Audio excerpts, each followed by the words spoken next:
Bon, on est reparti après une petite pause. Cette bagnole, on la connaît, on a déjà fait le tour ensemble. Hein. C'est une petite 58 ici de mon village qui est toute belle, toute belle, toute belle.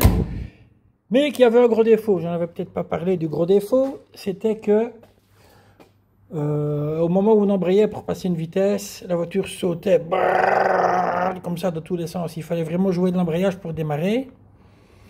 Et alors, la marche arrière sautait sans arrêt, donc bon, la boîte était en fin de vie. Voilà, on a tendance souvent à penser, n'est-ce pas mon copain, que si le moteur broute comme ça, si l'embrayage broute et saute de tous les sens, ce sont les supports de boîte qui sont nazes.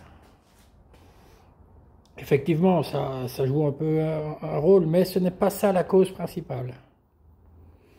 La cause principale, je vais vous montrer. La cause principale, la voilà. C'est cette gaine qui tient le cap d'embrayage entre le châssis et le support sur la boîte. Donc ici sur cette bagnole, j'avais déjà repéré que attention, vous allez voir une pièce dans un état showroom concours. Hein. Attention, ça c'est la boîte qui était dessus. Je m'étais nettoyé de sa vie, je ne la nettoierai pas puisque elle est bien loin. On voit que le support qui est démontable, voilà, il était pété. Donc on pouvait resserrer le cap d'embrayage autant qu'on voulait ici. Dès qu'on embrayait, elle se tordait et l'embrayage était toujours mou, détendu. À me dire, bon, tu n'avais qu'à remplacer la pièce ici. Oui, mais ça n'aurait pas réglé le problème de la marche arrière qui sautait, de la boîte, les roulements de boîte qui chantent. Ça n'aurait rien réglé du tout. Donc, pour pallier au problème, les anciens propriétaires du véhicule, qu'est-ce qu'ils avaient fait eux? Ils avaient remis une nouvelle gaine, en se disant, ouais, ça va compenser, mais la gaine, attention, je dois avoir une gaine ici du bon modèle, voilà. On est là. Donc, si on met les deux gaines côte à côte, ici, celle d'époque et la neuve, voilà, là, on est côte à côte, et qu'est-ce qu'on remarque? Oh, la neuve est trop grande. Forcément, vu qu'ici c'était tordu et que ça, c'était ravancé à cause que c'était tordu, ils ont mis une gaine plus longue, mais alors le cap d'embrayage était pas terrible ici, et la gaine avait une courbe vraiment trop courbée. Ici, elle faisait un truc comme ça, quoi.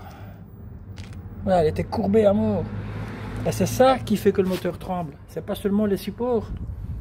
On peut remettre des supports neufs et toujours avoir le moteur qui tremble ainsi quand on embraye. Cette sensation de dégueulasserie absolue. Donc maintenant, on est là. J'ai déjà remplacé la boîte. J'avais dit qu'on le ferait ensemble pour vous montrer 2-3 trucs, mais honnêtement, il n'y a rien de dramatique à montrer là-dedans. C'est juste sortir la boîte et la remettre. Bon, il me reste ici la nouvelle gaine, voilà. Elle vient donc là-bas du châssis et elle vient dans le support ici. Voilà, qui est démontable sur ces boîtes qui s'ouvrent en deux. Donc là, on voit que le support n'est pas cassé et là, la gaine va faire une belle courbe. Voilà, je vais la replacer et puis je vous tiendrai au jeu. On ira faire les premiers tours de roue ensemble avec l'auto et on verra un petit peu comment ça se comporte et on verra bien si ça ne saute plus. Mais je suis convaincu que on va régler le problème. Bon les gars, je m'occupe de ça. Je vais quand même remettre le moteur dedans parce que le moteur il est là. Hein. Je vais quand même lui remonter le moule bif à mon avis demain. Aujourd'hui ça va être un peu tard. Et puis on ira faire les premiers tours de roue ensemble avec l'auto. On prendra la gamine pour filmer, elle aime bien. Ciao.